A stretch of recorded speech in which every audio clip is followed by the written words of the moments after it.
Welcome back to another video. Here is me Minahil और आज मैं जिस वीडियो पे रिएक्शन करने जा रही हूँ उसका टाइटल है why is Bangladesh buying weapons from Pakistan और इनके चैनल का नेम है स्टडी IQIS। सो वीडियो का लिंक और टाइटल आपको मिल जाएगा डिस्क्रिप्शन बॉक्स में। और अगर आप हमारे चैनल पर नए हैं और अभी तक सब्सक्राइब नहीं किया so do subscribe, like this video and share. So जल्दी से बढ़ते हैं वीडियो की जानिब और देख लेते हैं ये वीडियो में बात करने वाले हैं बहुत ही ज्यादा इंपॉर्टेंट टॉपिक के बारे में कि बांग्लादेश सडनली ह्यूज स्केल पर वेपन्स क्यों इंपोर्ट कर रहा है फ्रॉम पाकिस्तान। यहाँ पे आप देख पाओगे रिसेंटली इस टॉपिक से रिलेटेड बहुत सारे आर्टिकल्स पब्लिश हुए हैं और as Indians you should know about this. Usually देखिए जब अपने नेबरिंग कंट्रीज की बात करते हैं तो फोकस सिर्फ पाकिस्तान और चाइना पे रहता है, बट आने वाले 5 से लेकर 6 सालों में अनफॉर्चुनेटली मैं कहूंगा हमें बांग्लादेश पर भी बहुत ज्यादा फोकस करना होगा कि ये लोग क्या परचेज कर रहे हैं, बॉर्डर पे क्या चेंजेस आ रहे हैं। आने वाले 5-6 साल काफी टफ होने वाले हैं। तो यहाँ पे आप देख पाओगे Bangladesh seeks to boost defence capabilities. Bangladesh को सडनली एक ऐसा देश जो IMF के प्रोग्राम के अंदर चल रहा है, जिस कंट्री की आर्थिक हालत इतनी ज्यादा स्ट्रांग है नहीं, सडनली ये कंट्री डिफेंस पर बहुत ज्यादा पैसा खर्च रहा है और ये लोग आर्टिलरी एम्यूनेशन परचेज करेंगे फ्रॉम पाकिस्तान। इधर आप देख पाओगे इस पर बहुत सारे आर्टिकल्स पब्लिश हो रहे हैं, Bangladesh seeks new supply of ammunition from Pakistan. और हिंदी में देखिए, हिंदी मीडिया में ये जो टाइटल है ये काफी पब्लिश किया गया कि इतने गोले बारूद का क्या करेगा बांग्लादेश। और बहुत ज्यादा एक जेन्युइन सवाल है एज इंडियंस कि सडनली बांग्लादेश, जिसकी आप अगर बॉर्डर देखो 2 कंट्रीज के साथ बांग्लादेश बॉर्डर शेयर करता है, एक तो भारत और दूसरा म्यांमार। नाउ क्या म्यांमार और बांग्लादेश के बीच में मिलिट्री कॉन्फ्लिक्ट हो सकती है? पॉसिबिलिटी है। याद रखिएगा बांग्लादेश में जो आज के समय गवर्नमेंट है, चाहे कोई ऑफिशियली बोले ना बोले, काफी हद तक यूएसए का सपोर्ट है उसको। ठीक है, यूएस चाहे चुप रहे, बांग्लादेश चुप रहे, बट एक अंडरस्टैंडिंग है जियोपॉलिटिकली कि यूएसए खुल के सपोर्ट करता है बांग्लादेश की करंट गवर्नमेंट को। मोहम्मद यूनस के अंदर जो सरकार है उसे यूएसए की कंप्लीट बैकिंग है। और याद रखिएगा म्यांमार आज के समय बहुत ज्यादा डीप रिलेशंस बना चुका है with China, defence relations, economic relations, क्योंकि म्यांमार में डेमोक्रेसी खत्म की जा चुकी है। जो यहाँ पर लीडर थी आंग सान सू की, ये जेल में है, और जो यहाँ पर मिलिट्री रूलर है, जो मिलिट्री जुंता जिसको कहते हैं, ये बहुत ज्यादा करीब है चाइना के। और यूएस, जापान और बाकी जो G7 कंट्रीज हैं, यूरोपियन देश हैं, सबने बहुत ज्यादा भारी सैंक्शंस इंपोज कर रखे हैं म्यांमार पे। और याद रखिएगा जब शेख हसीना की भी सरकार थी तब उस वक्त जो रैपिड एक्शन बटालियन था बांग्लादेश का, उनके चीफ ने ओपनली ये कहा था कि म्यांमार की जो हरकतें हैं, जिस तरीके से काफी बार म्यांमार से अटैक होते हैं बांग्लादेश बॉर्डर पे, लग रहा है कि म्यांमार एक जंग चाहता है बांग्लादेश के साथ। तो मैं कभी भी रूल आउट नहीं करूंगा कि जो भी वेपन्स, जो भी एम्यूनेशन बांग्लादेश परचेज कर रहा है, इवेंचुअली हो सकता है आगे जाकर ये म्यांमार के अगेंस्ट भी यूज हो। और एक बार को यहाँ पे आप सवाल ये पूछ सकते हैं कि हमें चिंता नहीं होना चाहिए एज इंडियंस कि ये जो भी डिफेंस आर्टिलरी एम्यूनेशन है जो बांग्लादेश परचेज कर रहा है, कल को इंडिया के अगेंस्ट यूज हो सकता है। देखो जो रिपोर्ट्स आ रही हैं, जो बताया जा रहा है कि बहुत ही जल्द एक डिफेंस डील साइन होगी बांग्लादेश और पाकिस्तान के बीच में, जिसमें यहाँ पे आप देख पाओगे 40,000 राउंड ऑफ एम्यूनेशन, ये गोलियां हो गई जो वेरियस राइफल्स गन में आप यूज करते हैं, टैंक एम्यूनेशन 2000 क्वांटिटी का, 40 टन RDX इन वैक्स कंसिस्टेंसी। ये अजीब है, वैक्स कंसिस्टेंसी में यूजुअली एक बड़ा देश परचेज करता नहीं है, बट कुछ शायद ये प्लान कर रहे होंगे। और फिर 2900 हाई इंटेंसिटी प्रोजेक्टाइल्स, ये सब बांग्लादेश परचेज करने वाला है। इसको आप अगर कंपेयर करोगे पिछले साल से तो बांग्लादेश ने सिर्फ 12,000 राउंड परचेज किया था एम्यूनेशन का, जो काफी हद तक नॉर्मल है। बट अब जो नंबर सामने आ रहे हैं इससे एक बार को लग रहा है कि बांग्लादेश धीरे धीरे कुछ बड़ा करने की तैयारी कर रहा है। नाउ ये जो नंबर है बाय द वे इंडिया के पर्सपेक्टिव से कहीं से भी थ्रेटनिंग नहीं है। इंडिया को चिंता में डालने के लिए बांग्लादेश को कई गुना बड़े स्केल पर हथियार परचेज करने होंगे, सबसे कुछ इंडिया को मिलिटरी कुछ इंपैक्ट होने नहीं वाला। बाकी बांग्लादेश की तरफ से बाकी जो रिपोर्ट्स आ रही है वो मैं कहूंगा चिंताजनक है। जैसे फॉर एग्जांपल इंडिया बांग्लादेश की जो बॉर्डर है 4000 किलोमीटर से भी ज्यादा बड़ी है। अनफॉर्चुनेटली इंडिया ने 2024 तक भी इस बॉर्डर की प्रॉपर फेंसिंग नहीं करी। कई हमारे एग्रीमेंट रखे हैं 2012 में, जिसमें लिखा है कि इंडिया प्रॉपर्ली इवन कैटल की गलती से अगर क्रॉसिंग ना हो जाए, इंडिया का कैटल बांग्लादेश में, बांग्लादेश का जो कैटल है इंडिया में ना जाए, इसको रोकने के लिए भी इंडिया ने फेंसिंग का एक एग्रीमेंट किया था। बट ऑब्वियसली ग्राउंड पर कई सालों से कोई काम नहीं हुआ। अब जाके 2024 में जब इंडिया कई जगह फेंसिंग कंप्लीट कर रहा है बांग्लादेश बॉर्डर पे, तो बांग्लादेश के गार्ड जाते हैं और कहते हैं नहीं यहाँ पे आप फेंसिंग नहीं कर सकते। तो बीच में ये भी प्रॉब्लम आ रही है। और ऑब्वियसली सबसे बड़ी चिंता की बात यह है कि प्रो पाकिस्तान जो पॉलिटिकल पार्टी है बांग्लादेश में, जमात इस्लामी, इस पर जो बैन लगा हुआ था सडनली ये बैन भी रिमूव कर दिया जा चुका है। तो एक के बाद एक जो डेवलपमेंट्स है ना, बिल्कुल कुछ कंसर्न रेज करती है इंडिया के लिए। बट मिलिटरीली अभी भी मैं कहूंगा बांग्लादेश की मिलिट्री, इनकी आर्मी कहीं से भी इतनी स्ट्रांग नहीं है कि इंडिया को कुछ ज्यादा सोचने की जरूरत पड़ेगी यहाँ से क्या हो जाएगा। कल को पाकिस्तान, चाइना, बांग्लादेश कोई 3 फ्रंट अटैक ना हो जाए यहाँ पर, उसके अभी चांसेस बहुत बहुत ज्यादा कम है। मेनली मुझको लग रहा है कि फ्यूचर में एक बांग्लादेश म्यांमार के बीच में स्मॉल स्केल कॉन्फ्लिक्ट अभी नहीं 2-3 सालों में, क्योंकि धीरे धीरे अपना मिलिट्री बजट बढ़ाते रहेंगे, ये होने के चांसेस ज्यादा लग रहे हैं। और आने वाले कुछ सालों में हमको ये भी देखना होगा कि जो नई गवर्नमेंट बन गई है बांग्लादेश में, क्या ये पाकिस्तान से ही वेपन्स परचेज करते रहेंगे या फिर शेख हसीना के अंडर इंडिया और बांग्लादेश की जो डिफेंस कॉर्पोरेशन है धीरे धीरे इंप्रूव हो रही थी। पॉसिबिलिटी लग रही थी कि बांग्लादेश में जो नीड है मिलिट्री हार्डवेयर की वो इंडिया पूरी कर सकता है।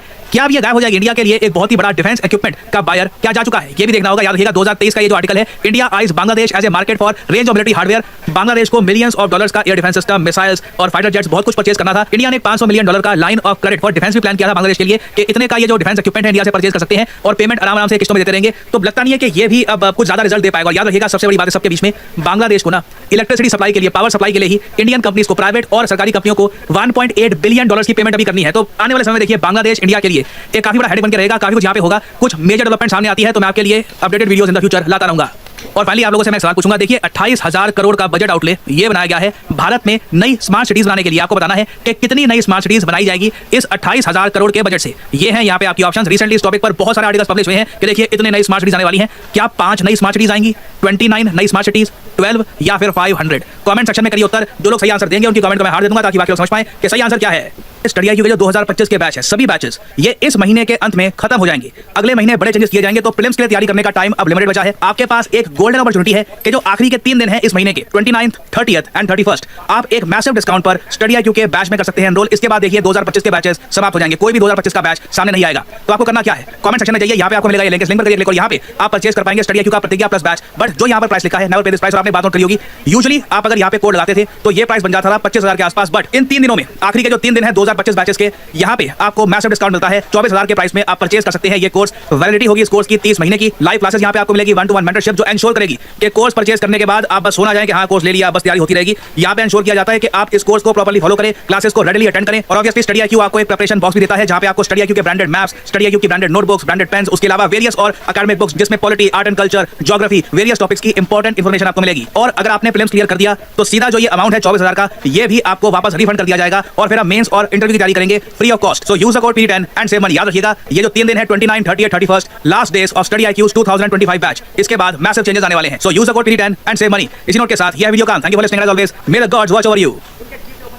सो वीडियो हम लोगों ने वॉच की, और जहाँ तक मुझे मालूम था, क्योंकि जैसे 2023 की इन्होंने बात की कि इंडिया और बांग्लादेश के जो टर्म्स थे आपस के, वो काफ़ी अच्छे थे। मतलब कभी हमें तो काफ़ी अच्छे भी अगर नहीं को, लेकिन ठीक ठाक थे। कभी ये सुनने को तो नहीं मिल रहा था कि बांग्लादेश के साथ अभी हालात सही नहीं है या उनके साथ टर्म्स अच्छे नहीं है। तो ये सुनने को मिलता था कि ठीक है, इवन के पाकिस्तान के साथ थोड़े उनके टर्म्स इतने कुछ खास नहीं थे। और बांग्लादेश जो है वाकई तरक्की जो है वो कर रहा है। उनकी GDP को भी देख लो कहाँ से स्टार्ट हुई थी और अभी कहाँ तक पहुंच गई। और अच्छा, मुझे ये समझ नहीं आ रही, सबसे पहले तो जब इस वीडियो का टाइटल मैंने देखा ना कि why is Bangladesh buying weapons from Pakistan, तो वाकई मेरे लिए भी ये काफ़ी अमेजिंग ही बात थी कि वो पाकिस्तान से वेपन क्यों बाय कर रहे हैं, और कैसे ही पाकिस्तान से करते रहेंगे या और किसी कंट्री से भी वेपन बाय करेंगे। ये तो अच्छी बात है, हर किसी को अपना डिफेंस सिस्टम जो है वो इम्प्रूव करना है, उसको बेहतर से बेहतर बनाने की कोशिश में लगे रहते हैं सारी ही कंट्रीज। लेकिन क्या वो सिर्फ पाकिस्तान से करेंगे? और इंडिया के साथ अगर मैं बात करूं उनके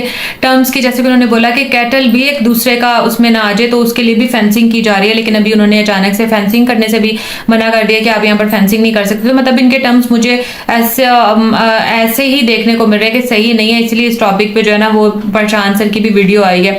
सो खैर देखते हैं जी, ये तो अब बांग्लादेश के ऊपर है कि वो क्या स्टेप्स लेते हैं। क्या वो पाकिस्तान से ही परचेज करेंगे वेपन्स, या वैसे पाकिस्तान का तो इसमें फायदा है कि भाई वैसे ही इनकी इंपोर्ट एक्सपोर्ट जो है वो एक टाइप की दब के रह गई हैं। चलो इसी बहाने से इनको कुछ जो है वो एक्सपोर्ट करने का भी मौका मिल रहा है, तो ये अच्छी बात है। अब पता नहीं ये मेड इन पाकिस्तान वाले वेपन खरीद रहे हैं या पाकिस्तान भी आगे किसी और से खरीद के तो फिर इनको दे रहा है। तो ये तो खैर डीपली बातें हैं, ये इसके बारे में तो मुझे नहीं मालूम। खैर आपको वीडियो कैसी लगी जरूर कमेंट करके बताइएगा, और आपकी क्या राय इस वीडियो के बारे में वो भी जरूर डिस्कस कीजिएगा। तो मिलूंगी इंशाल्लाह नेक्स्ट रिएक्शन वीडियो के साथ। तब तक मुझे दें इजाजत, अल्लाह हाफिज।